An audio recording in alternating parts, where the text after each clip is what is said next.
Morning बच्चों, आज हम प्रश्नावली 13.3 का 5वां प्रश्न करेंगे। देखिए, व्यास 12 सेंटीमीटर और ऊंचाई 15 सेंटीमीटर वाले एक लंबवृत्तीय बेलन के आकार का बर्तन आइसक्रीम से पूरा भरा हुआ है। इस आइसक्रीम को ऊंचाई 12 सेंटीमीटर और व्यास 6 सेंटीमीटर वाले शंकुओं में भरा जाना है, जिनका ऊपरी सिरा अर्धगोलाकार होगा। उन शंकुओं की संख्या ज्ञात कीजिए जो इस आइसक्रीम से भरे जा सकते हैं। देखिए, ये आइसक्रीम का बर्तन है, ये है जिसे ड्रम हम बोल सकते हैं। तो ये कैसा है? बेलनाकार है। 15 सेंटीमीटर इसकी हाइट है और इसकी त्रिज्या यानी कि व्यास 12 है तो त्रिज्या 6 सेंटीमीटर होगी। और इसको इस वाले फॉर्म में, जैसे आइसक्रीम का जनरली हम चित्र देखते हैं तो इस फॉर्म में है, या आप कह सकते हैं कि सॉफ्टी वाले फॉर्म में है। और इसमें क्या कर रखा है होता है जन कि ये तो कोन होता है और ऊपर से आइसक्रीम भरा रहता है, तो ये अर्धगोलाकार होगा। तो ये बोल रहा है कि कितने कोन भरे जाएंगे ऐसे वाले शंक्वाकार। तो कोन कितने भरे जाएंगे, यानी कि जितने कोनों का आयतन इसके आयतन के बराबर होगा। ये सीन ये होगा यहाँ पे। तो यहाँ पे जो ये एक आइसक्रीम जो ये वाला होगा, इसका जो आयतन होगा वो शंकु का आयतन प्लस अर्धगोले के आयतन के बराबर होगा। तो देखिए इसे कैसे सॉल्व करेंगे। बेलनाकार बर्तन का व्यास है 12 सेंटीमीटर, तो त्रिज्या हो गई 6 सेंटीमीटर और बेलनाकार बर्तन की ऊंचाई हो गई 15 सेंटीमीटर। जो शंक्वाकार बर्तन है उसकी त्रिज्या है 6/2 सेंटीमीटर, यानी कि 3 सेंटीमीटर, और यही इस अर्धगोले की त्रिज्या भी होगी। शंक्वाकार भाग की जो ऊंचाई है वो है 12 सेंटीमीटर। माना आइसक्रीम से भरे जा सकने वाले शंकुओं की संख्या n है, तो बेलन का जो आयतन होगा वो हो जाएगा n × 1 आइसक्रीम का आयतन। तो बेलन का आयतन बराबर हो जाएगा n × 1 आइसक्रीम का आयतन। मैंने आपको बोला था शंकु का आयतन धन अर्धगोले का आयतन, तो n बराबर हो जाएगा बेलन का आयतन बटे शंकु का आयतन धन अर्धगोले का आयतन। तो बेलन का आयतन πr² h upon 1/3 πr² h plus 2/3 πr³। तो πr² h 1/3 कॉमन आ रहा है, पाई कॉमन आ रहा है, r² कॉमन आ रहा है, तो ये हो जाएगा h + 2r। तो यहाँ देखिए मान रखेंगे तो ये हो जाएगा 6 का वर्ग गुणा के 15/1/3 गुणा के 3 का वर्ग गुणा के 12 धन 2 गुणा के 3। तो 6 का वर्ग 36 और ये 15, 3 से 1 3 कट जाएगा तो ये हो जाएगा 3 और 12 धन 6, तो ये हो जाएगा 36 गुणा के 15/3 गुणा के 12 और 6 कितना होता है? 18। तो 18 दूना 36, तो 15 दूना 30/3 यानी कि 10। तो अतः भरे जा सकने वाले जो आइसक्रीमों की संख्या होगी वो कितनी हो जाएगी? 10। तो इसका आंसर आ जाएगा 10।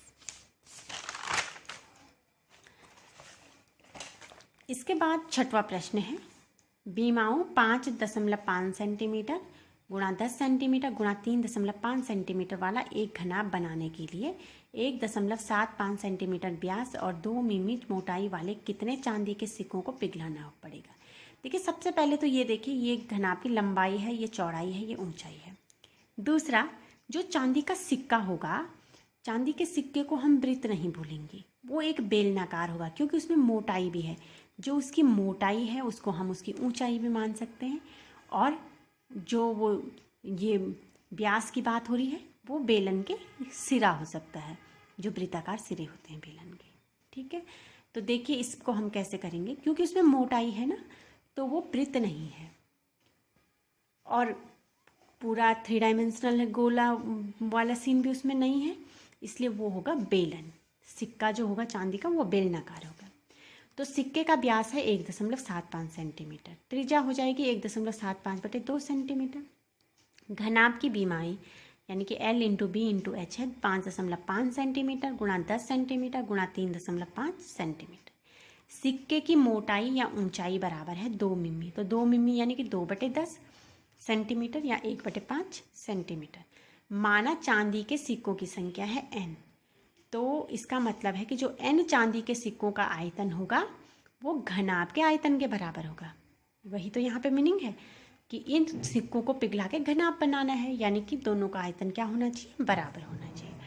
तो n × चांदी के सिक्कों का आयतन यानी कि बेलन का आयतन πr² h इजिकल टू घनाभ का आयतन L × B × H।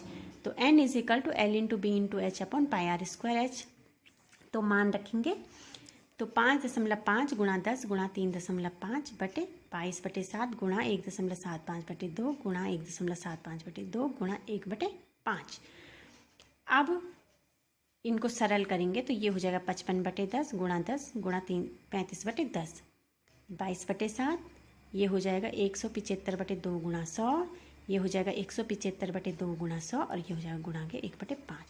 अब जब हम इनको सरल करेंगे तो ये सबसे ऊपर वाले और सबसे नीचे वाले आपस में गुणा हो जाएंगे और ये बीच वाले आपको पता है अंश बटे हर बटे हर बटे अंश, यानी कि सारे ये हो जाता है अंश बटे हर गुणा हर बटे अंश, कि इनका गुणा सबसे ऊपर वाले के साथ और ये बीच वाले के साथ। तो 55 गुणा 10 गुणा 35 गुणा 7 गुणा 2 गुणा 100 गुणा 2 गुणा 100 गुणा 5 बटे 10 गुणा 10 गुणा 22 गुणा 175 गुणा 175 गुणा 1। अब हम इसे सरल करेंगे तो हमें सरल करके मिलेगा 5 गुणा 5 गुणा 2 गुणा 4 गुणा 2, तो ये हो जाएगा 400, क्योंकि ये सारे आपस में कैंसिल हो रहे हैं। ठीक हो गया। और ये 400 हमारे पास मिलेगा तो इसका मतलब है कि अतः सिक्कों की संख्या कितनी है 400। आप इनको कैंसिल करके देख सकते हैं, सब कैंसिल हो जाएंगे। तो 400 सिक्कों के अगर हमारे पास हैं तो हम इतना जो बीमाएँ दे रखे हैं इस माप का हम एक घनाभ बना सकते हैं। तो इस प्रकार से ये प्रश्न हल किए जाएंगे। आप इन प्रश्नों को समझिए, अगर समझने में कोई दिक्कत हो तो फिर पूछ सकते हैं।